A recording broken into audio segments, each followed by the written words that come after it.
नमस्कार, capital TV देख रहे हैं आप। मैं हूं आपके साथ सोनाली। मोदी सरकार ने देश में नागरिकता संशोधन कानून यानी सीएए को लागू करने की कवायद तेज कर दी है, लेकिन एक बार फिर इस कानून से विपक्ष बौखला उठा है। सबसे ज्यादा मिर्ची बंगाल की सीएम ममता बनर्जी को लगी है। ममता बनर्जी का कहना है कि वो कुछ भी करेंगी, लेकिन बंगाल में सीएए एनआरसी जैसे कानून लागू नहीं होने देंगी, जिसको लेकर बीजेपी ने उन्हें तगड़ा जवाब दिया है। इस रिपोर्ट में देखिए।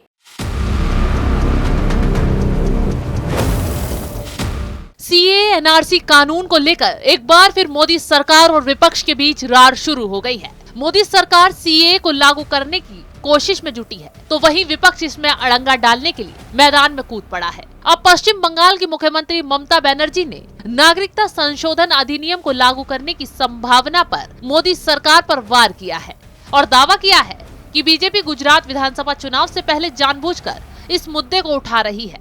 ममता बनर्जी ने कहा कि ये सारी राजनीति बंद करो। बीजेपी ऐसा कर रही है क्योंकि गुजरात में चुनाव है। हम उन्हें इसे लागू नहीं करने देंगे। हमारे लिए सभी भारत के नागरिक हैं, हम इसके खिलाफ हैं। मैं कहूंगी कि चुनाव इतना महत्वपूर्ण नहीं है, राजनीति इतनी महत्वपूर्ण नहीं है, लोगों का जीवन अधिक महत्वपूर्ण है। तो ममता बनर्जी ने सीधे तौर पर केंद्र की मोदी सरकार को चेतावनी देते हुए कहा है कि वो किसी भी हाल में बंगाल में सीएए को लागू नहीं होने देंगी। वहीं ममता के इस बयान पर केंद्रीय मंत्री प्रामाणिक ने भी पलटवार किया और जवाब देते हुए कहा कि सीए कानून पूरे देश में लागू किया जाएगा। सीए वंचित और उत्पीड़ित हिंदुओं और अन्य लोगों के लिए है।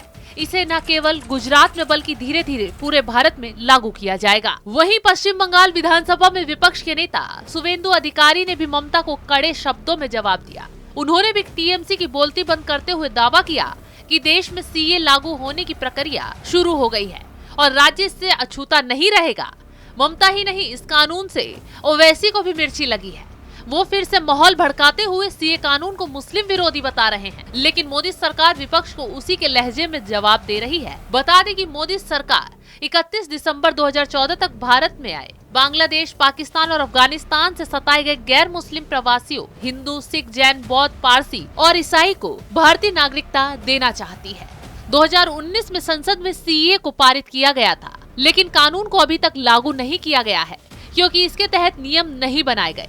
बता दें कि पिछले लोकसभा और विधानसभा चुनावों में सीए लागू करने का वादा बीजेपी का एक प्रमुख चुनावी मुद्दा रहा। बीजेपी के नेता मानते हैं कि इसके कारण ही पश्चिम बंगाल में बीजेपी का उदय हुआ है।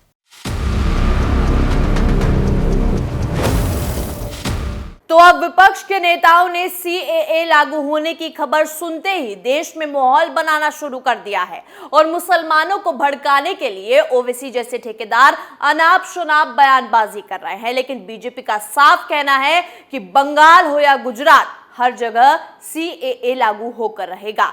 इसलिए ममता बनर्जी सीएए से सबसे ज्यादा बिलबिला रही हैं। इस रिपोर्ट में मेरे साथ इतना ही। तमाम खबरों के लिए देखते रहिए कैपिटल टीवी। नमस्कार।